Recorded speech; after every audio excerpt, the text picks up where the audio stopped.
오늘은 성경 이야기 중에서 믿음의 효과 그런 얘기를 해볼게요.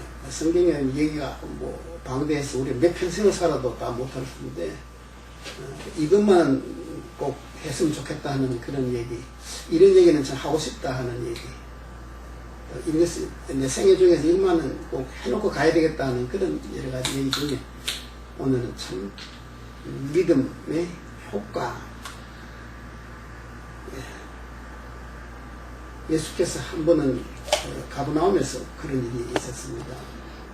어떤 믿음이 아주 독실하게 보이는 그런 몇 사람을 보시고 이렇게 썼어요. 예수께서 저들의 믿음을 보시고 네 죄사함을 받았다 하시니라 그랬습니다. 믿음을 보시고 그랬어요. 신앙 고백하는 사람 믿음을 잘 들어서 찬찬히 보고 나니까 어떤 답을 해줘야 되겠다 그런 말하고는 전혀 다른 느낌이죠. 예수님이 첫 보시고 네 죄사함을 받았다. 그건 1대1로 한 말이 아니고 많은 군중들이 있는 데서 그 말 했어요. 그 말이 끝나자마자 소란이 일어난 겁니다. 소란이 일어난 겁니다.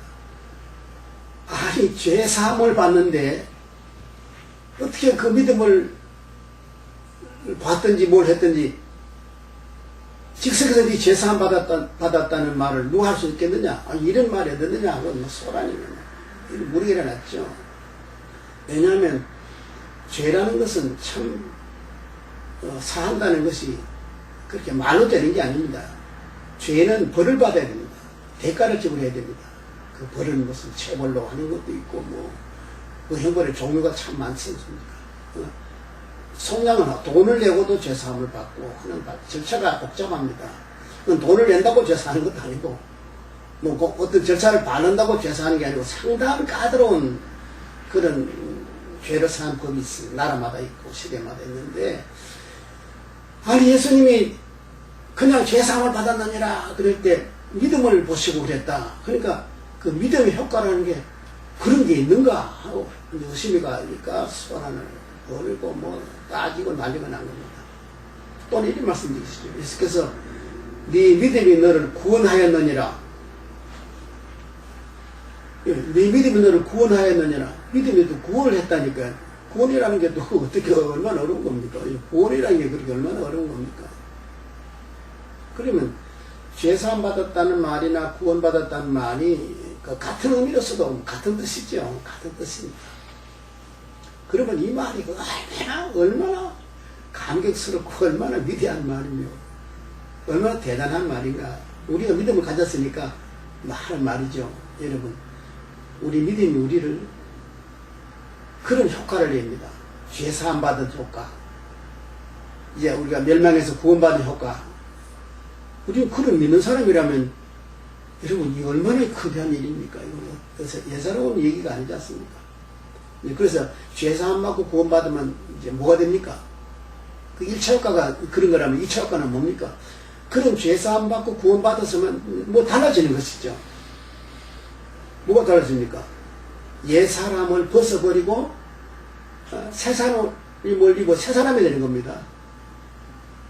다른 사람이 되는 겁니다. 다시 말하면 다른 사람이 되는 겁니다. 그 믿음으로 구원받아서 믿음으로 새 사람이 되면 뭡니까? 다 된 거죠. 이제 사람이 달라졌으니까. 다 된 거 아닙니까? 그 믿음의 효과라 그러니까. 우리가 믿음을 가졌으면 우리는 이제 죄 용서 받았어요. 우리는 구원받았어요. 우리는 이제 옛 사람 벗고 새 사람이 되었어요. 다 됐지 않습니까? 아니죠. 그 다음에 중요한 말이 예수께서 하신 말씀이죠. 다시는 죄를 범하지 마라.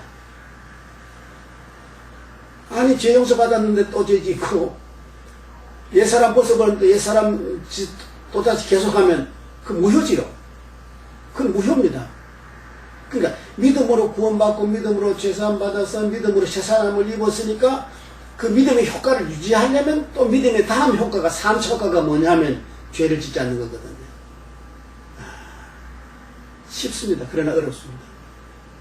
어떻게 죄를 짓지 않습니까? 오늘 본문에 에베소서에 참 바울이 아주 좋은 말을 했어요. 죄를 안 지어야 됩니다. 죄를 지으면 안 됩니다. 죄를 지으면 죄 사함 받은 것이 무효되지 않습니까?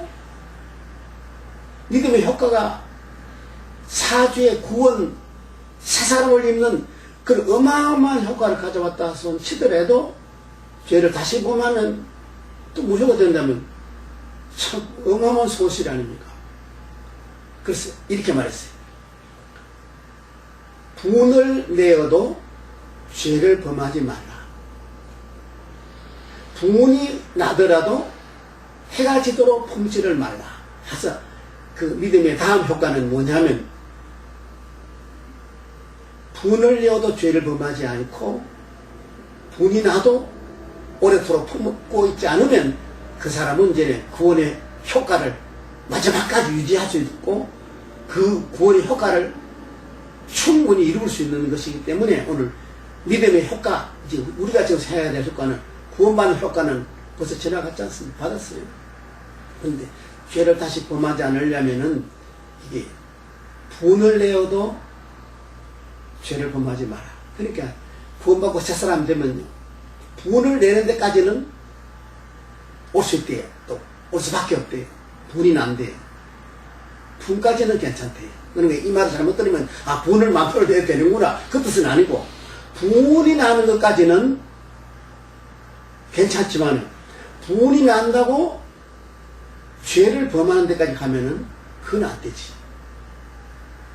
우리가 해야 할 일, 평소토록 해야 될 일이 뭐냐면 분을 내어도 죄를 범하지 않는다는 이 효과, 이 원리, 이 원칙, 이것만은 이제 지키고 나가다가 세상 끝날 때까지 이건 해야 되는데 어떻게 분을 내어도 죄를 범하지 않을까? 그게 문제죠. 분이 나면 죄 범하지요, 여러분. 죄를 왜 짓습니까? 가만히 있어서 아니죠. 분이 나면 죄를 짓습니다. 인간이 무엇이 뭐면 인간이 분이 날 때 못 견딥니다. 분 나면 죄를 짓게 돼 있어요. 분 나는데 죄를 안 짓습니까? 분 나면 무엇부터 하면 욕부터 하잖아요. 그 죄 아닙니까? 남 욕하는 거. 분 나면 때려 부시고 반항하고 뒤엎고 뒤집고 그러죠. 그래서 분을 낸다고 할 수 있고 분이 난다고 할 수 있어요. 내가 내려는 것이 아닌데 분이 막 나지요. 분이 나지요. 막 같은 뜻입니다. 어떻게 하면 죄를 안 짓습니까? 그런 분을 다스리는 것이죠. 분을 다스릴 수 있는 것이 믿음이다. 우리 믿음 가지고 뭘 합니까? 오만 말 다 해도 분명한 한 가지는 뭐냐면 분을 다스려야 돼. 분을 약화시키고 분을 억제시키고 또 분을 말소시키고 그런 것이에요.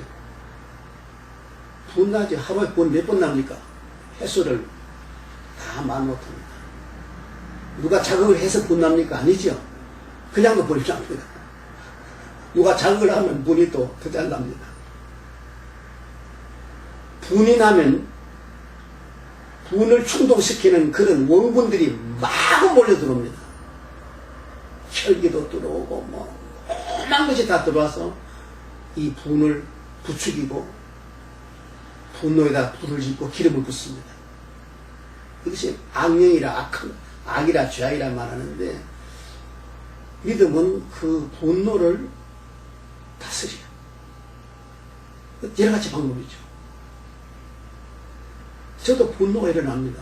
옛날에 이제 한창 때는 분이 날 때 그날은 달력에다가 동그라미를 그렇게 마크를 해요. 오늘 분 났다. 그 분이 굉장한 빠른 주기로 올 때도 있고 조금 뜸한 주기로 올 때도 있고 그는 가늠을 할 수 없더라고요. 오기는 확실히 와요. 그런데 과한 분노가 오는 때는 굉장히 주기적으로 오더라. 무슨 일이 있어서 오는 것도 아니고 그냥 오기도 하고 우연하기도 하고 무슨 동기가 있기도 한데 오늘은 그 분이 일어날 때 무엇이 와야 됩니까? 오늘 그만이 불이 일어나면 이제 죄로 가야 되는데, 거기 가지 않으려고 버텨야 되거든. 버텨야 돼. 근데 그거는 뭐가 제일 쳐봐야 되냐면, 분이 온다는 데 대한 자각이 자기 마음에 들어와서 위기를 의식해야 되거든요. 아, 위험하다. 그러니까 누굴 봐도 함부로 입을 뻥긋하지 말고 참고 기다리고, 해가 지도록이라는 말이 굉장히 중요한 말이 뜻이 있습니다. 해가 지도록은 부모도 괜찮다는 뜻이 아니거든요. 시간을 끌지 말라는 뜻이에요. 빠를수록 좋다는 뜻이에요. 분을 다스릴 수 있는 시간이 빠를수록 좋다는 뜻이지. 분이 나는데 해가 지도록 굽지 말아 했으니까, 그럼 한참 해야 돼. 한참은 괜찮은가 보다 아니죠. 아닙니다. 그래서 믿음으로 분을 다스리는데, 그 방법을 내가 다 설명할 수 없지만 여러 각자가 다 그 방법이 있어요. 어떤 사람은 기도하는 방법을 선택할 겁니다. 불이 확 나면 눈 다 감고 기도를 할 수 있어요. 가끔은 또 장소에 따라 그리 못하면 분이 확 날 때는 자송을 부르거나 자송을 틀거나 해가지고 듣고 해서 그 시간을 보내야 됩니다. 예. 분노가 금방 사라집니까? 아니죠. 분노입니다. 분노입니다. 여기에 무슨 암시가 있느냐 하면은, 분을 내어도 죄를 범하지 마라 하는 말은 죄 지기 이전에, 죄 짓지 않는 상태에서 분이 일어난다는 뜻이에요. 죄 짓지 않는 상태에서, 말짱한 상태에서, 편안한 상태에서, 온전한 상태에서, 정상적인 상태에서, 아니 아주 좋은 상태에서도 분이 난다는 뜻이에요. 분이 나요. 인간은 밥 먹고 나면 그 밥에 그 에너지가 뭘 생산하는가? 분을 생산하더라고요. 분이 나요. 그 분이 나는데 그 표현을 여러 가지 씁니다. 여러 가지, 오만 가지 욕망을 다 충동시켜서 분이 죄를 짓게 만들어요. 그럼 분이 나면 죄를 지어요. 대다수도 죄를 지어요. 근데 그는 죄를 안 짓는 사람이에요. 이건 믿음이 컨트롤 하면은 분을 다스리겠다. 기도하는 방법, 찬송하는 방법, 빛에 달아나는 방법, 탈출하는 방법, 억제하는 방법. 근데 믿음은 그 중에 가장 좋은 방법을 가르쳐줘요. 그게 믿음이에요. 아멘사는 뭐합니까? 술 먹어요. 화나면 그냥 독주를 마시고 그냥, 그거 안 되지요. 그는 정말 분을 기르는 겁니다. 다스리는 게 아닙니다. 그래서 술 먹고 나면 그다음 때려부수죠. 믿음은 그걸 알게 해줍니다.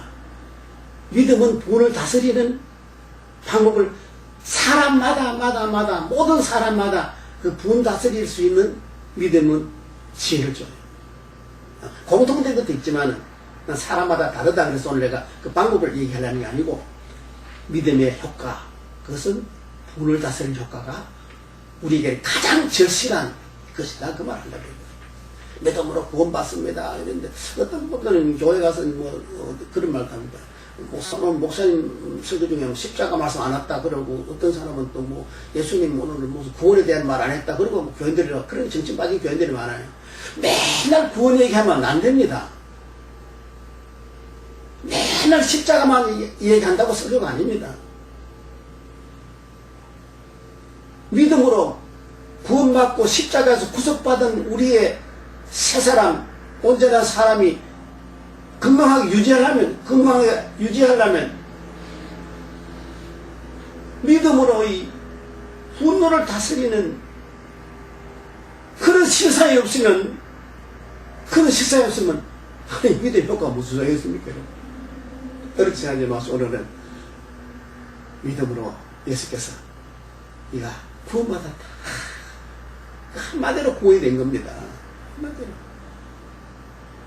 그 많은 죄가 이 죄사함 받았느니라, 그 순간에 죄가 사해진 겁니다. 우리는 그걸 믿습니다. 그 예수를 믿습니다.